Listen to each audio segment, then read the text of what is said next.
What's the difference between digital identity and identity and access management? This is a question we've asked multiple times to many people around the world, and I've never heard the same answer twice. So I'm curious to see what your interpretation of here's what digital identity is, and then here's what identity and access management is. Well, I think the clue is kind of just in the words there is kind of digital identity is your identity in this kind of digital world that we now live in, because everything has an identity. So that's why this year at EIC, we're focusing on non-human identity, because just about everything that transacts has an identity. So we've got to deal with human and non-human identities. And then digital identity and access management is kind of is managing those identities.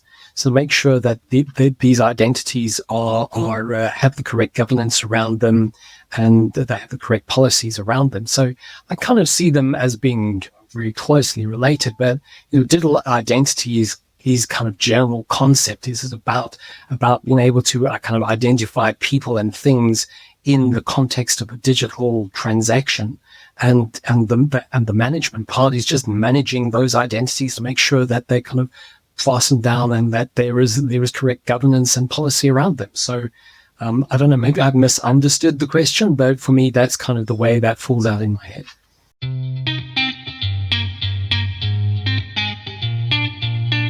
This is Identity at the Center. If it has anything to do with IAM, this is the go-to podcast. Now your hosts, Jim McDonald and Jeff Stedman.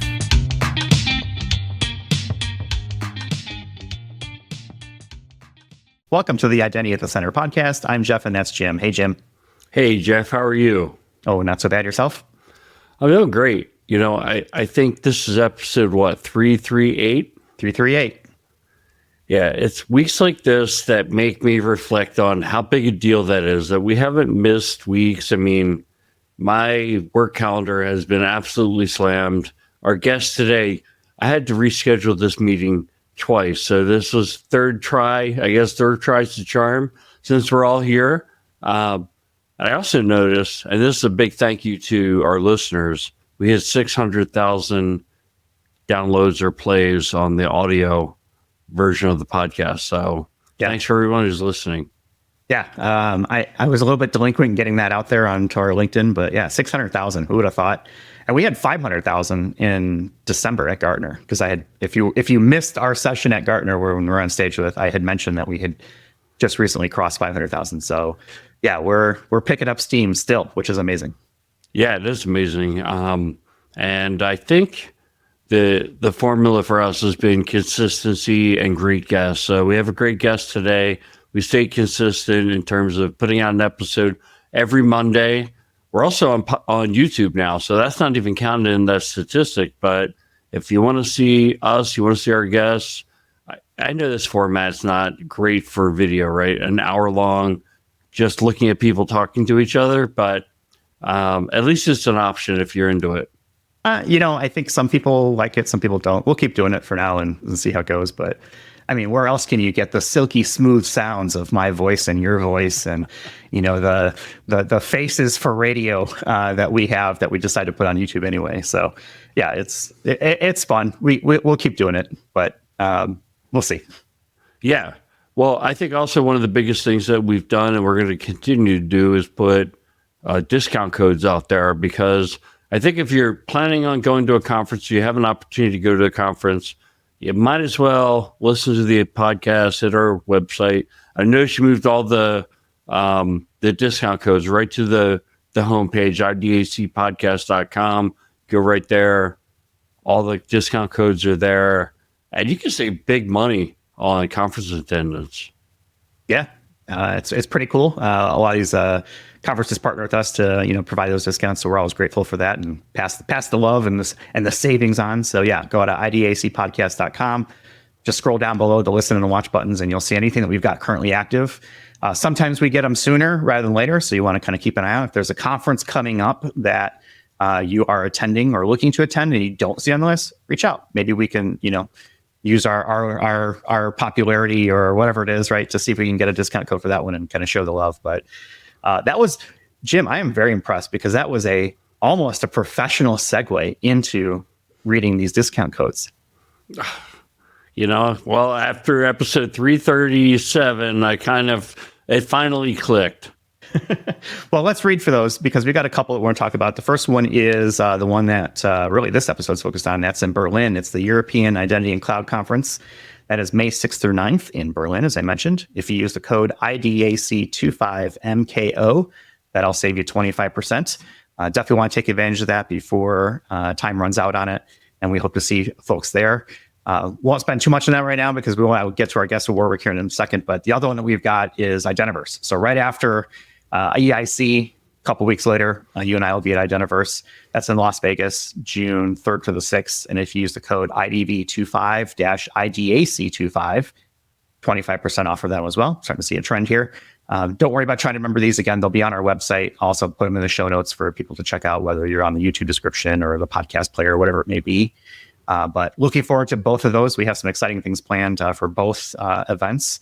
And as we've mentioned, I think now for like the last, 4 or 5 months, this is our first time going to Berlin for EIC. So it's been a while since I've been a rookie at a conference. So I think this conversation that we're going to have today will hopefully help with that.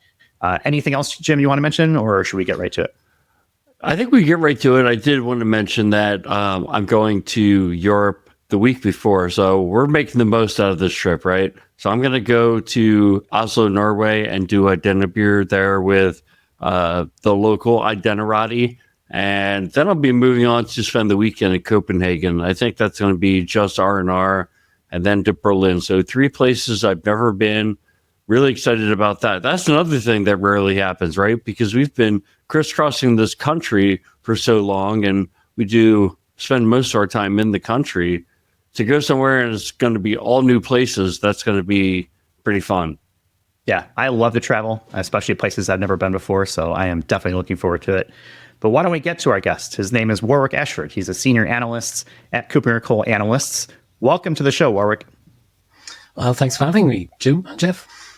Yeah, so thanks for taking the time. This is a conversation that's very timely for us because, as we just said, we are newbies and rookies, not only for EIC, but I think probably for Berlin as well. But before we get too far into like previewing EIC, it's tradition around here when the first time you come on our show is we like to find a little bit about backgrounds of people. And I kind of joked, before we hit record, like, hey, is it cybersecurity, is it identity? And usually the question is, how did you get into identity? I'm not so sure if you think of yourself as an identity person. So maybe the question is, how did you get into cybersecurity and or identity? Is it something that you chose or did it choose you? Oh, well, that's always the question that I think is very interesting, how people end up doing things that inevitably kind of choose them.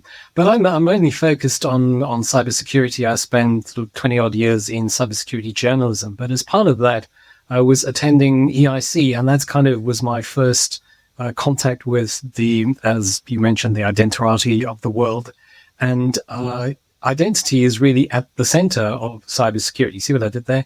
And so really, you can't really divorce identity from security. So that's why, although I write mainly and research mainly around cybersecurity, identity is always there as a theme and is always there as an interest. So, and I do write around the topic from time to time. I've done a little bit around IGA and software as a service management and IGA, and also managing non-human identities. But more recently, I've been focused on cybersecurity topics. Apart from EIC, of course, I've spent quite a lot of time focused on identity topics and helping to put together the agenda, working as part of the agenda team. So although I'm one of the analysts at KuppingerCole Analysts, I also work with the agenda team as part of the larger events team and as one of the inputs on sort of what kind of content we should have and the kinds of people we should have at the event. So this topic of cybersecurity that you cover is very broad, obviously, so it covers a lot of things. Is there a specific area of cybersecurity that either is of great interest, or maybe it's more of a cycle or a focus? It's like, okay, right now this seems to be kind of the area of cybersecurity that really is interesting versus maybe a couple of years ago was something else. I'd love to understand kind of how you approach cybersecurity, just because it's such a broad space. Well, yeah, I mean, it is an extremely broad space. It's also a very exciting space. I think when I was working as a journalist, I was the envy of my colleagues because they always sort of felt that I was the one who was getting the most hits because I had the more interesting topic. People were more interested in things that were happening in the cybersecurity space than perhaps, kind of software management or something kind of more pedestrian. But whereas at KuppingerCole, we are trying to cover as many of the really important topics as we can.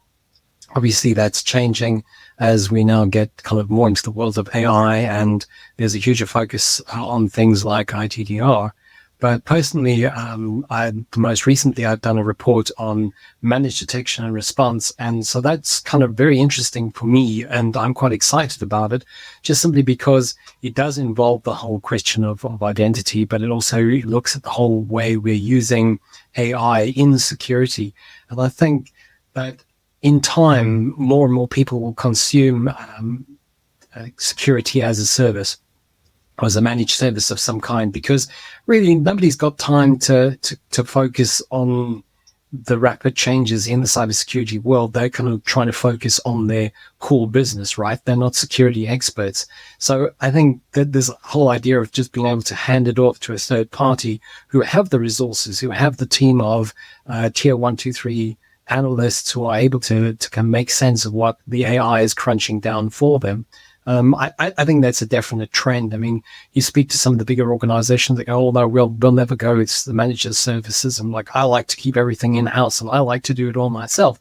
But I think the reality is that it's just becoming too big for any one company or any in-house team to deal with. And so I'm really expecting to see managed services as being kind of a long-term trend, to be honest. So that idea of managed services is something that I see come up quite a bit.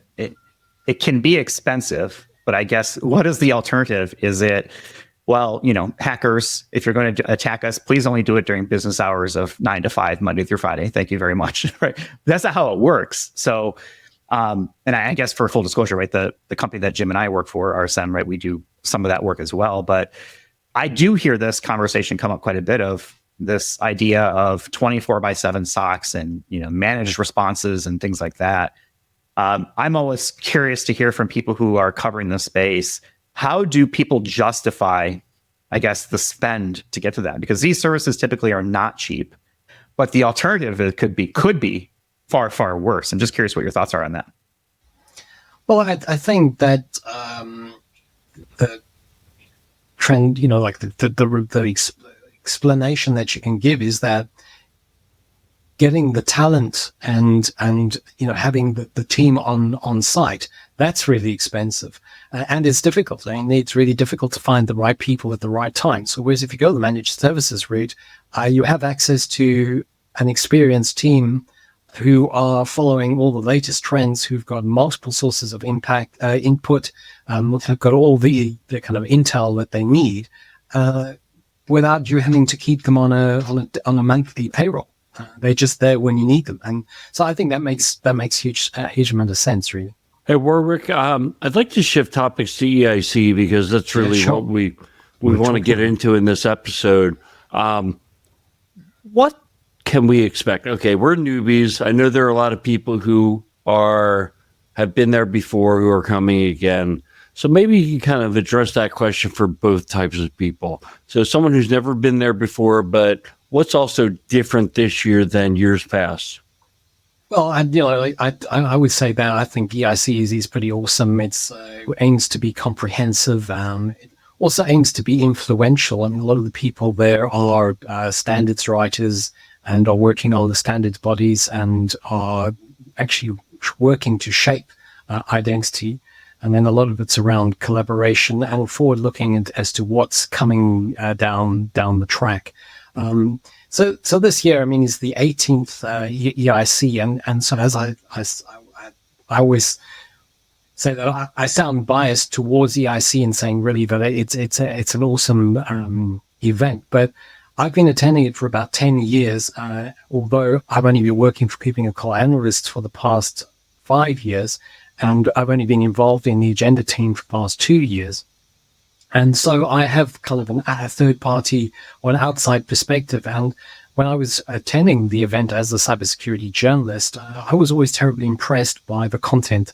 And I was also terribly impressed by the fact that there was a community of identity professionals who all kind of knew each other, but lots of new relationships were made. So I think that's one of the most important things. And as we're the agenda team, especially when we talk to prospective contributors, we say, well, we almost consider what happens off stage and in the corridors and in over the lunch meetings as important, if not more important, than what's actually happening on the stage.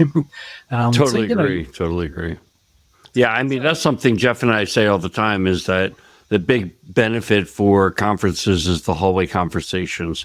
The people you meet, it's, just, over a beer or in the hallway over a coffee, just hearing people's stories, doing the same things that you're doing, but maybe they're a step ahead of you, or you sharing that information and potentially helping someone else. But I'm wondering, so I haven't been to EIC. Who's the conference for? Is it for the practitioner? Is it mostly for vendors, or who gets the most benefit? And then I'm going to throw this at you as well. Does geography make a difference? So if you're outside of Europe, is this a good conference to attend, and why? Yeah, that's quite a lot. Let me start with who the attendees. I mean, as I said, we have, there are standards writers, there are also policy makers, but most of the people are identity practitioners or people who are working, and then there are also identity community celebrities or identitarati, as you call them. So that just means that it's a really good mix of attendees, and that ordinary practitioners get to kind of either be in the same room with and potentially get to meet people who are writing the standards or are setting the policies, and kind of get to understand, how that impacts their day-to-day business. Sorry, I can't remember what was the second part of your question was around. It's really around. It's a European Identity and Cloud Conference. So is it only for people in Europe for the most part? Absolutely not. I think you guys will agree that the identity issues that are being faced in the US and North America are close the same or all around the world.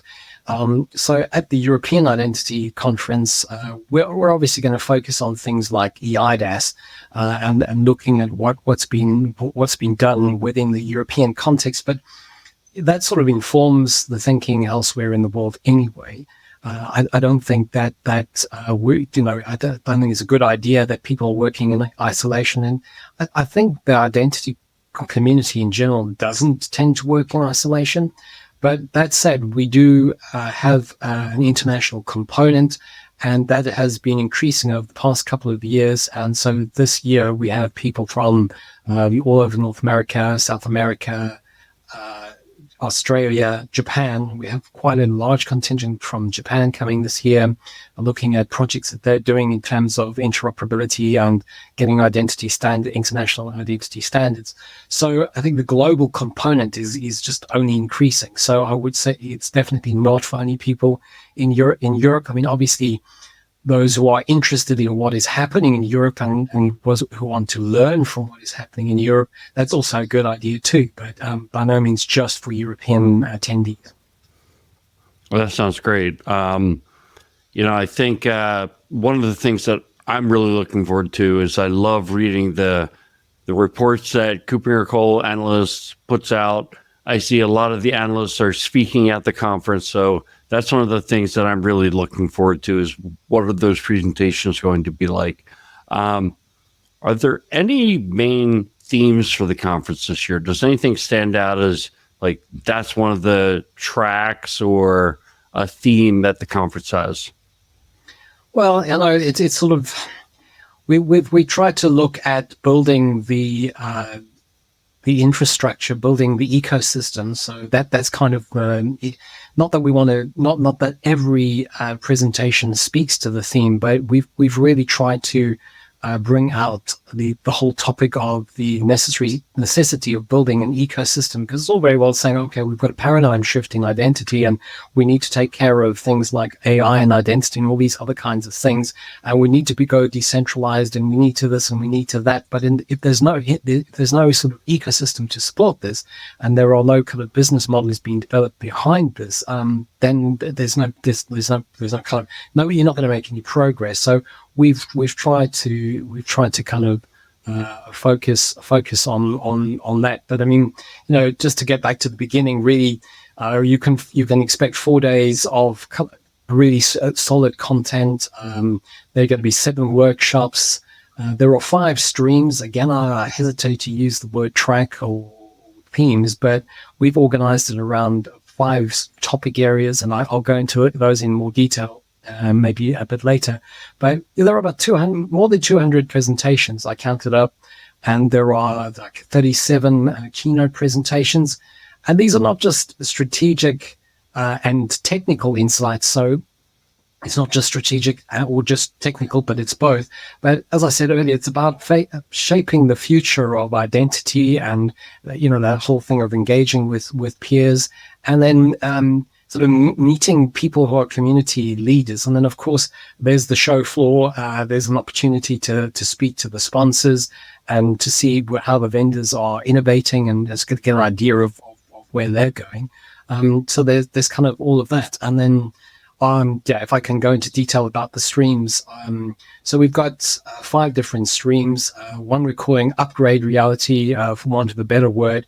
And that's the one in which we're going to be looking at AI and identity. So we're going to be looking at all the sort of identity challenges in an AI-driven world. And then one of the sessions I'm particularly looking forward to is the one on sort of personhood credentials. There's been quite a bit of interest in that on social media. Quite a few people have been contributing on the idea of personhood and having credentials that kind of support that. So that's a whole consideration of the way AI is influencing identity. And obviously we have the security track, and that was the track that I was most closely involved, or one of the tracks that I was most closely involved in putting together.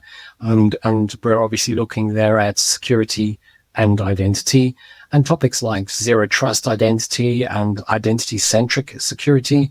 And then this year we're also having a look at securing identity in the post-quantum era, because, of course, we're not only having to do it with the old sort of deal, but we've now got coming down the track quantum computing, which may change the story quite a bit. Then we have a trends and innovation sort of stream, and that's where we're going to be looking at non-human identity, which I think is a very interesting topic, and maybe we can get onto that in a little bit more depth later. Then, as I said, identity ecosystems, which is kind of really supporting the main theme of this year's conference. Modern authorization approaches, so Auth Z, as you guys would probably say. Mm-hmm. I'm just going to get used to saying Z instead of Z, but anyway. We got passwordless, and you can take the boy out of London, but you can't take London out of the boy.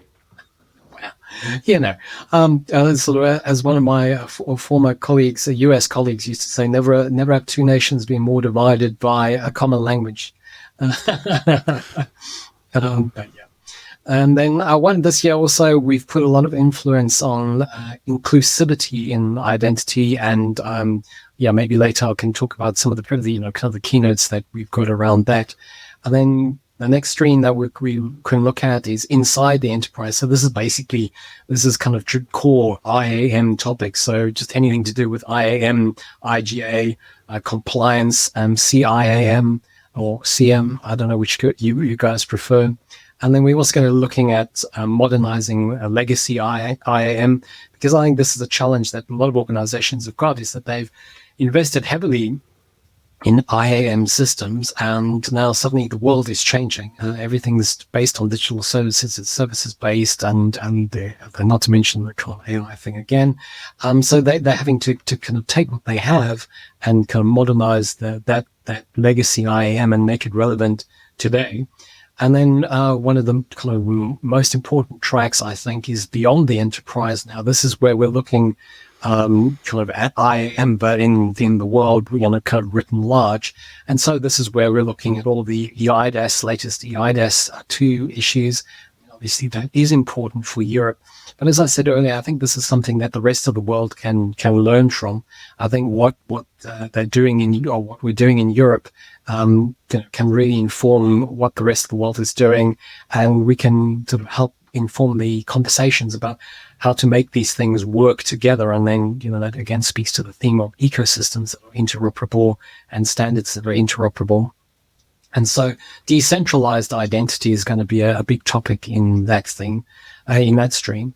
And then, of course, there is the identity wallets. And we're also looking at travel credentials, which I find a really fascinating area. One of the speakers that we have there is, of course, Annette Steenbergen. And she's brought together a really interesting group of people from the travel industry. And they're going to be talking about travel credentials and the kind of issues that they've got there, and sort of this progress that they've been making.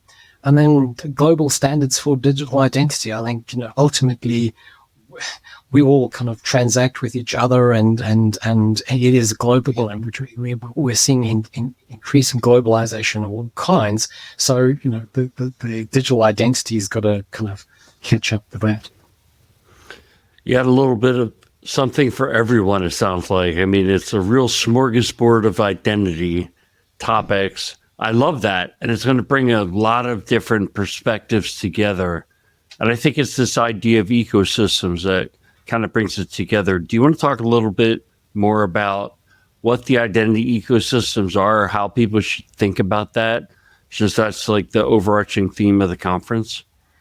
Well, Martin Kuppinger, our principal analyst, touched on this on his keynote last year, is the idea of that the back-end systems are going to be developed to be able to consume decentralized identities. And I think the consensus is that, decentralized identity is kind of the way we're going to go. I mean, we used to speak about self-sovereign identity, but we've kind of standardized on the term of decentralized identity, because I think it's more encompassing and it's kind of less emotive, perhaps, than self-sovereign identity. And so we've got to make sure that organizations are able to consume these, because I think a lot of organizations that are sort of testing the waters of decentralized identity are doing it, but in an in-house version, a little closed loop version. To get the real value out of it, it's got to be, cross organization and also international. So we need to start looking at ways of, how are we going to make sure that organizations can consume these, and then that speaks to standards and all that kind of thing. And then obviously the other component that I just mentioned briefly earlier is the whole idea of business models. How are things like identity wallets going to work? Who's going to, how the transaction is going to happen, and what is the kind of the business model behind that. So this is kind of the thing we mean by all the sort of things that have got to work together: the ecosystem, the economic ecosystem, and the standards ecosystem, and that sort of thing. So yeah. This idea of decentralized identity I find very interesting, because you mentioned this example of people testing it, right, internally on some of their own thing. I mean, to me, that sounds like I'm just standing up at yet another identity store. Isn't sort of the idea of decentralized identity to have these be credentials or other parts of an identity that are not centrally stored? Example, decentralized, right? But if I control it as an organization, I don't really consider that decentralized. I think I'm thinking more of like education or finance or government or civic or whatever you want to call it, that perspective. But I just worry about, okay, well, we stood up our own blockchain, and it feels like it's a little bit self-defeating if that's the way that people are looking at it, which I don't think is the way to approach it, right? No, well, you're right, and I think when I say when they're using it in-house is, across organizations. So these are kind of multinational organizations. So it's a single company, but it's across several regions in the world. So they've got, it's a way of just testing it out and trying to see how it would work, because until you've got the interoperability, and it's a bit like electric vehicles, right? I recently bought a new car and I went, well, do I go electric? So I ended up kind of doing the safe thing. I went hybrid. So I feel like I've kind of put my toe in the 21st century, but I haven't entirely committed myself to an electric vehicle. I'm kind of getting the benefits of a lower tax and better economy, but I don't feel like the ecosystem is there yet. I don't feel that the infrastructure is there yet. So it's kind of just a way of getting into something and getting your people and processes to think in terms of decentralized identity without committing to it in a way that it's just not practical to work. So does that make sense? I love that. That is the most brilliant way that I think of anybody has explained it to me. And I love the EV analogy. I'm an EV guy. So that totally makes sense. Yes, the infrastructure needs to be in place for things like that. And it's no different from an identity standpoint, especially for decentralized. If we're going to start hooking things up, we do have to build sort of that infrastructure. But bravo, man. That was a well done example. That definitely you hit your target audience right here with the EV thing. I'm glad. And then we're also going to be doing a couple of workshops, and I think there's one that you may be interested in. I think, Jim, you were saying you were interested in the identity fabrics. KuppingerCole is going to be presenting a workshop on designing identity fabrics. So this is kind of where organizations can actually design an identity sort of network for themselves so that it kind of works well for them and themselves. So it's meant to be kind of hands-on, so therefore it's a workshop. And then we're going to have a presentation from from ID Pro on how to find and educate your IAM team. So that should be pretty good. And then we've also got a workshop from Willicon on building a secure AI stack to protect data and IP. And then Swisscom is helping with a workshop on establishing trust, because I think trust is another big central topic and theme of EIC from the past couple of years, because that's really what it comes down to is establishing trust. And I think that's part of the whole ecosystem story too, is that without trust we can't really make progress with decentralized or whatever it is that we're trying to do within the identity space. And then Kantara this year are doing a workshop on the certification of digital credential services. So this is getting your digital credential services recognized as being kind of functional in the world. So a couple of really good workshops there to attend. And I'd recommend the one on obviously designing identity fabrics, because we like to think that we were kind of one of the first organizations that were talking about this idea of an identity fabric that is services based and have all the different components that work together to sort of weave together a fabric. And then it seems to have kind of taken on resonance with the rest of the community, because I see more and more people seem to be speaking about identity fabrics now. So we're doubling down on that, and that's why it's quite a big focus. I know that Martin Kuppinger is going to be presenting on his research into vendors that support identity fabrics or provide technologies that enable organizations to put together the identity fabrics. So that'll be one of his sessions apart from his keynote session. So that also might be worth going along to. And as I say, we've got quite a few of organizations. I mentioned OpenID Foundation and Kantara. And this year we've also got some involvement from the UNHCR, which we can talk about a bit later perhaps. And then also the Decentralized Identity Foundation. We've got quite a few presentations from the folks at DIF, which is great. And then this year we've also, as last year and previous years, we've got representation from the Digital Identity Advancement Foundation. I know you guys are very familiar with them. Both Ian Glazer and Alan Foster will be on site. And so the kind of fun thing for us too is that they brought along two of their the DF award winners. We've got Grace Klutker, who is a Cameron Award winner, and she's going to be doing a panel discussion, as is Eric Dominguez, who is a Victoria Bertocci Award winner, and so the Kim Cameron Awards, which I'm sure I know you're aware of, aims to foster the professional development of identity practitioners, and the Victoria Bertocci Award focuses on inspiring and supporting the next generation of identity experts. And so we were very keen to get behind these two awards because obviously Kim Cameron and Victoria were kind of key speakers at past EICs, and they will long be remembered as being really important parts of the community. And Victoria was always fun to introduce on stage. I mean, he was just a fantastic human being, very knowledgeable, obviously, in the identity space. But he was a lot of fun to have on stage, and I always had great answers for things. So, we're very pleased to get behind these awards. Yeah, we are always very keen to get behind the awards. We're big supporters of DIAF. And we usually take the award winners to try to get them on the show. So, for example, episode 312, we had the Kim Cameron Award winner, Grace Kluge, on and interviewed her. And I thought it was one of the coolest episodes, and it wound up being a big hit in terms of number of people who listened to it. Wanted to ask a little bit about the after hours, because that's always one of the things that makes the conference real fun. But for people who can't be there on site, I noticed on the website that there is a virtual ticket option. Can you talk a little bit about the virtual ticket option? This is kind of one of the differentiators, I think, for EIC, or one of the things that kind of makes it fairly unusual. Thanks to COVID, we've got a lot to thank COVID for in terms of kind of just the way people work and things and so on. So thanks to COVID now, all the streams all the presentations are put on video stream.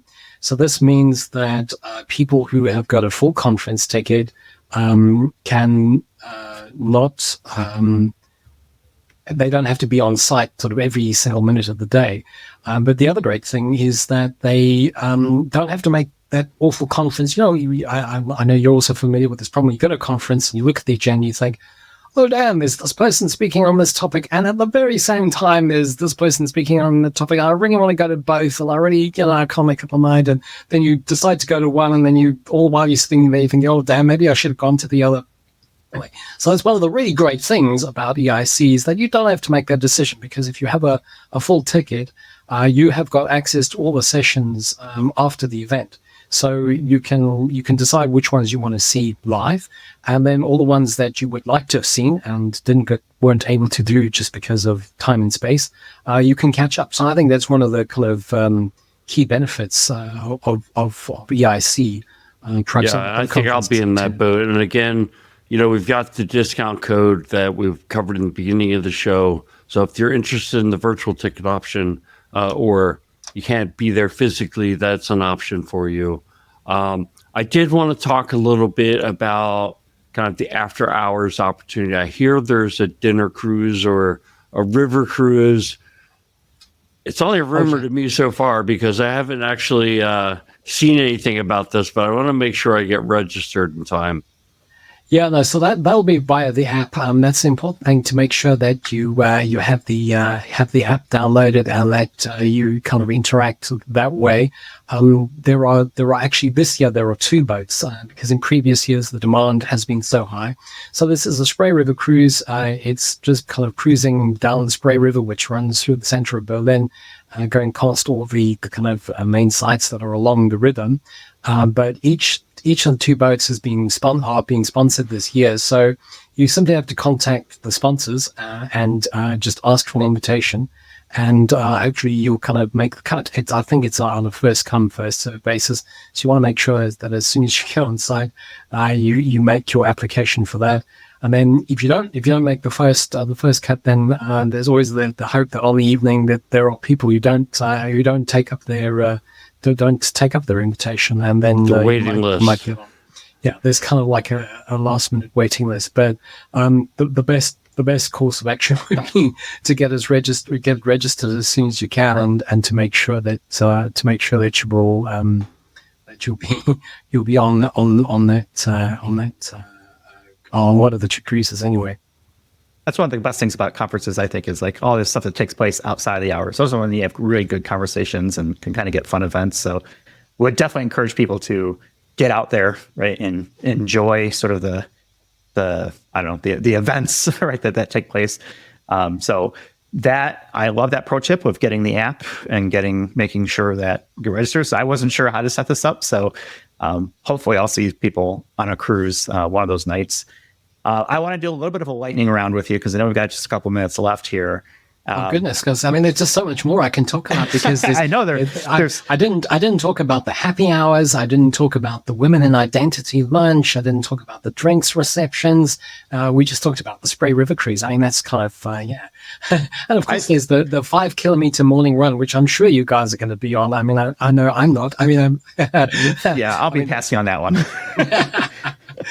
But there's a little bit of something for everybody. Like you said, there's a wide variety of things that people can attend and make themselves available for. And well, we've got the EIC. We've also got. We haven't talked about the EIC Awards either because we are having an EIC Awards thing where people can enter into the kind of 2 categories. Of digital ID and enterprise IAM. They can enter I think the entries are closed, but we've received entries for under those 2 categories. And then this is also kind of a fun thing too. Even we at this stage don't know who the winner is going to be. And so one of the part of the prize is that if you win either of these 2 awards, these EIC awards, you get to present on Thursday. So this will all be announced on the first evening, which is Tuesday evening. Once that's announced, then those winners will have a day or so to put together a presentation, and then so it's kind of like a wild card almost entry onto the agenda. So that's quite. Wait, hold on a second. You announce a winner on a Monday, and then they have a couple days on Tuesday, and then they only have a couple days, so they don't know about this ahead of time. Well, I guess I can't think of anything more terrifying than be like, "Hey, by the way, you're giving a presentation in 2 days to everybody." Well, they'll know that they're a finalist, right? So, I mean, I guess that anybody who's a finalist, it's a bit like going to the Oscars, really. I mean, you're not going to go without a speech, are you? You're not going to go without sort of an acceptance speech because who knows? It could be your night. So, you're going to. So that's another thing, the EIC Awards. And I don't know, we clipped through the time really quickly because I also wanted to talk about some of the kind of people who are going to be there this year. I mean, I'm really excited about the fact that we've got Volker Schimmel, who's the head of the Global Data Services at the UNHCR. And he's going to be talking about rolling out the agency's next generation digital ID systems for refugees, which I think is really fascinating. And I'm glad that we were able to include them.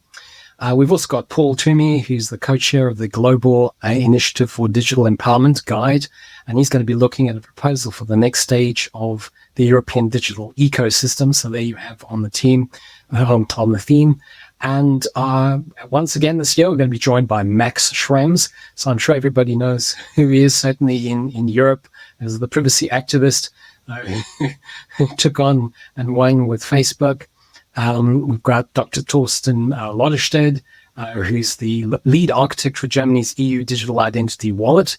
And he's from Sprint, and he'll be joined by Christina Yasuda, who's the identity systems architect. And they're going to be talking on the power of digital sovereignty. And I just love Sprint. It's the German Federal Agency for Disruptive Innovation. I mean, isn't that a cool title for a government agency? I think it's a really cool title. That's definitely a top tier one for sure. I mean, of course, we've also got all the usual suspects. I mean, we've got Dr. Michael Jones, and we've got Eve Mahler and Ian Glazer, as I've already mentioned, Katrina Dow. So all the kind of favorites. We've even got a UK civil servant who's coming from the government department specializing in digital identity and technology policy, and so that's going to be good. And Max Imbil, who's one of Germany's top CISOs. So there's going to be the crossover of security and IAM because mean, he's a CISO, but he's going to be talking about the future of IAM. So that should be he's an excellent speaker. So that should be good. And Daniel Niesler, he's going to be talking on AI state management. So, yeah, plenty of cool people to look out for as well. I mean, that's like a heavy hitter lineup. I mean, and I'm glad that you mentioned that things are going to be recorded and streamed and stuff like that, because I definitely fall into that category of like, oh my gosh, there's like 8 different events or 8 different topics I want to see all at the same time. So being able to catch all this is going to be a lot of good airport and flying material as we're going through the skies there. So I'm really happy about that. I'm perfectly happy we can keep going on EIC if there's other things that you think that you want to get the word out and make sure people are aware of. Yeah, well, I think you also asked about the tips for first timers. I mean, I'd just say plan your time ahead of the event. Make sure you use the app to plan the sessions and book meetings. The app, which I don't think is live just yet, will allow you to book with other attendees or request meetings with other attendees. So it's very much around this whole networking idea and kind of socializing. And then of course, as I said, you'll be able to request your place on one of the 2 Spray River cruises. So that's not to be missed. I think we've kind of covered most of the things that I wanted to talk about. I mean, just kind of looking at what I consider to be the differentiators. I mean, although there is that strong European the strong European focus, there is it's increasingly global. And then I think the thing about EIC is it's kind of big without being massive. So it's kind of a lot more intimate than other similar conferences. So I think the networking can be a little bit less, it's easier to do. You know what I mean? You kind of see people on an often basis. And also we've allowed long morning and afternoon coffee breaks and with fairly long lunch breaks. So, there's plenty of time. I mean, I know that it can be quite difficult getting from one session to the other, but there is no session that needs to be missed. We've discussed everything's recorded, and just to use the lunch and the morning and afternoon breaks to kind of just meet new people or just to connect and just use the app as well is kind of to make those connections and see who's there and kind of just be able to start up the good conversations that you want to have. Warwick, I've seen at conferences before where they have certain sessions that have limited number of seats. You have to use the app to register for that session or you might miss out. Is the same thing going to happen at EIC? Do we need to get on the app? Are there certain sessions that will fill up?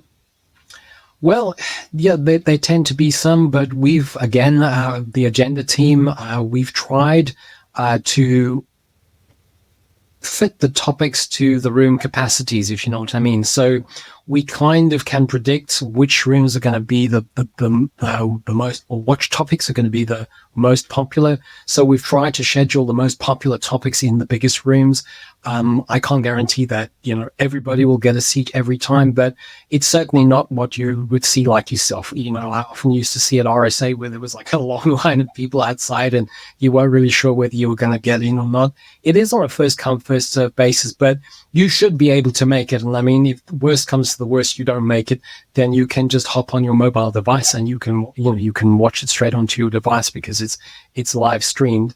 And if you have a ticket to be on site, then you have access to that, or you can catch up later. So that isn't an issue, but there is no problem of having to pre-register for anything at all. It's just kind of turn up, and I think it's first come, first serve. So hopefully that'll be relaxed, and nobody will be stressed about getting into sessions.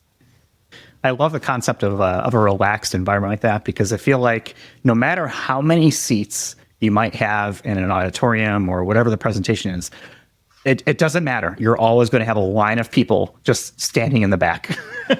half the audience can be full, but you might have, a quarter, up to a quarter of the audience literally just standing in the back. They don't want to sit or want to move up, whatever. So I love that idea of having like space rather than being jam packed in, which is probably a good problem to have, right? Is like there is no more room. That can be sometimes challenging as well. As all right, well, we just can't fit everyone in. Go on the app and watch it instead.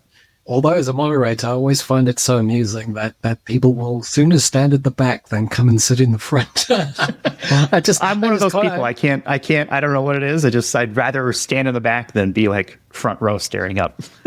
Well, I don't know. Maybe there's a fear that they'll get picked on, but I mean, as far as I know, that doesn't happen. And from years of being kind of a journalist, I just head straight to the front because then I don't have to worry about the sound. I feel like I'm there. I'm a front row person, I'm afraid. So yeah, I kind of just head there. So I was amused by the number of people who are standing in the back.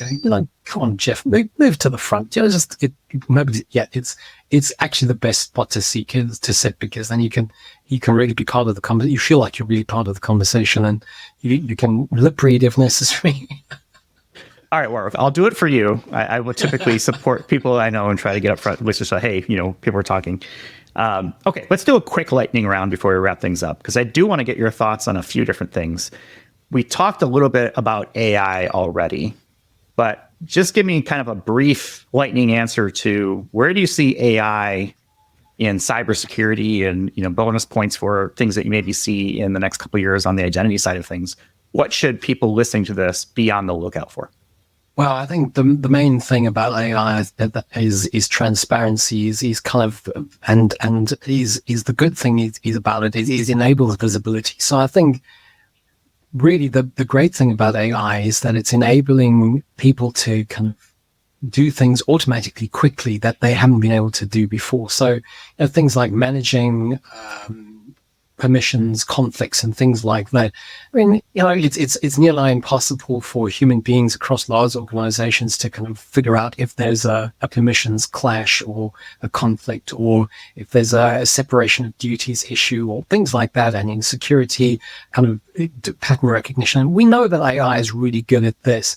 So while there is kind of a whole bunch of concerns about how AI is going to work against the defenders and work against business, there is also an arsenal of tools that are being developed that can enable us to do the basic stuff really well, accurately, and fast.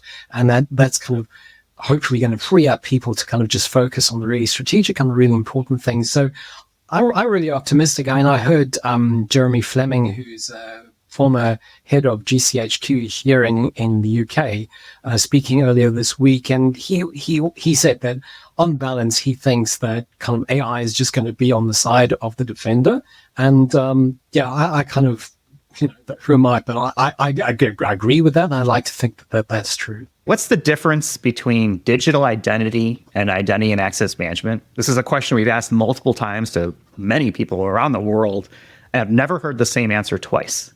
So I'm curious to see what your interpretation of here's what digital identity is, and then here's what identity and access management is.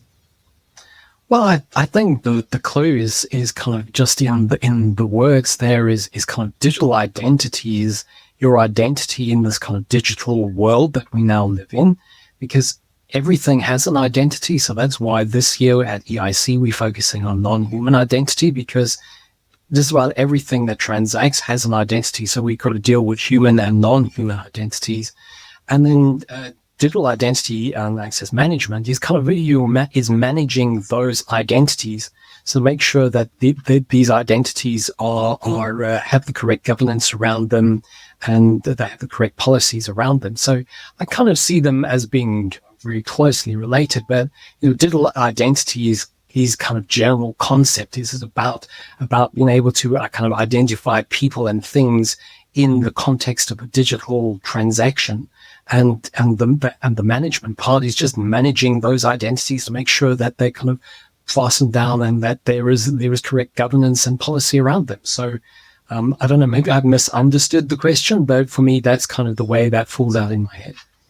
So I don't think there's a right or a wrong answer. I think it's the context matters, but the way you described it tends to be how I, for the most part, will think about it. I see Jim came off mute. He must have something to say. No, I think I don't want to make it sound negative, but I think there's like overthinking that can happen. I think the industry has decided to start calling it digital identity. It's probably a more inclusive term for more things that we now lump into identity. But I think it's just like the new way we're talking about it. I don't really think it's a new space. There's probably some additional things in it, like decentralized identity. We never thought of that as part of identity and access management. So I think you can look at it and try to analyze it and say, here's what the difference is in my mind. But I kind of feel like it's just a new name for the same thing and maybe some more things added to it. Well, I think, you're right, but it's sort of really just the management part of the whole kind of concept. So it's sort of the one is a subset of the other. I mean, very much like this idea of machine identities and non-human identities. I tend to prefer the non-human identities because to me that's a more global term. It covers all identities, including machine identities. Rather, so sort of the whole thing that all non-human identity, all machine identities are non-human identities, but not all non-human identities are machine identities. So it's kind of just the ones that kind of subset of the other, really. Yeah, I just feel like people use the terms interchangeably. And you wouldn't look at somebody strangely if they used one out of context for the other, right? Or they swap them in and out. So I'm the kind of person who will overanalyze something. And this is where I've gotten to. It's just like, people keep using the terms back and forth, and there's several other terms in our industry that, it depends on who you're talking to. My classic one is the word roles. Like the word roles means different things to different people. If you talk to an application developer or an IGA administrator, they have totally different ideas of what the term role means. And I know this is a little bit different, and then you've got IAM, you've got digital identity, and then you have identity security. So identity security is the new one. Everyone's talking about identity security. Well, I also think it's a little bit of a land grab because I always said identity is at the center, but now it's like, okay, well, we're talking about ITDR, for example. And I almost like when I talk to clients about ITDR, the same people who do traditional identity and access management, while they're providing the identity to that service, a lot of that service has to do with infrastructure, security tools that they would not control within an enterprise unless it's a very small enterprise, right? You start getting into the folks who provide infrastructure, security operations center, things like that. And, identity influences it.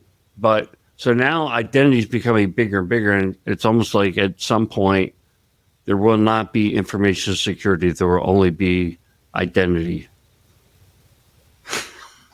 Wow, you're getting really deep, Jim. Sorry. Wow, so I was thinking, it's like we went almost full circle. We started the conversation sort of on the MDR tip, and then we went back to ITDR and say, okay, well, ITDR is, I guess, maybe a component of MDR as well. It's certainly influencing things now from a security standpoint. And I guess, Warwick, kind of close off the conversation. You started as cybersecurity. How much influence has identity put on cybersecurity? Because I feel like the last, I don't know, maybe 5, maybe 10, if we're being generous, years, we've seen a lot more focus on identity being part of the security strategy and sort of thought process. Not that it wasn't there before, but it feels like almost like digital identity and IAM, whatever word we want to use, is having sort of this moment in the sun where people are starting to become, oh yeah, we definitely need to think about how we're protecting our identities because that is core to our business or whatever it may be. Yeah, I can only agree with you. I think you're absolutely spot on there because, for years we were talking about the same in cybersecurity. We were saying you should have a kind of a risk-based approach, and now suddenly that's kind of becoming more common. And so I think all these ideas that have been kind of on the periphery for years are now coming center stage. And so, yeah, I think you're 100% correct. Yeah, so nobody comes onto the podcast and says, identity at the center. That's stupid. Where'd you come up with that name? The domain name was available, Jim. That's why. That's right. Oh, I get it. I mean, I love it because, as I said to you at the beginning, really, to me, in many ways, identity is at the center. So that makes perfectly sense to me. So, last question for your work. I mentioned that we're having kind of this moment in the sun, right? Our spotlight's on identity right now. When do you think that spotlight starts to diminish? Are we in a cycle of, hey, it's hot right now, and then there'll be something else, right? AI or something else will come up. Winter's coming. Winter's coming for identity. But, are we in a cycle where it will come back, I guess, at some point in the future? Like, where do you see us in sort of that process? I'd like to say that I think it's going to maintain momentum for at least a while yet. But you're right. Everything everything is cyclic. I like have this whenever one asks me about cybersecurity, I always say, well, it's a biblical quote where there's nothing new under the sun. Everything that's been will be again, and everything that we've seen, we'll see it again. And so, everything is cyclic. And I mean, the Elizabethans knew this. Any Shakespearean student will tell you this, that, everything it has a cycle and everything waxes and wanes. But, surely in the digital era, I think identity is going to always be a really important topic. And especially, even if with the AI, I know there's a lot more attention on that, but AI and identity is really fascinating. So we have a whole track in that at EIC as well. So anyone interested in how that kind of relationship is working out, make sure you go to those streams. We've got some really interesting blocks there and some interesting folks. Well, Warwick, thank you so much for spending an hour with us. I know it's a lot going on, and you're sort of in the crunch time, right, of getting things up to speed and getting things ready to go for this. I am hopeful that I'll be able to see you at the conference and give you the official Identity at the Center fist bump of gratitude for sharing your knowledge with us. Thanks for having me.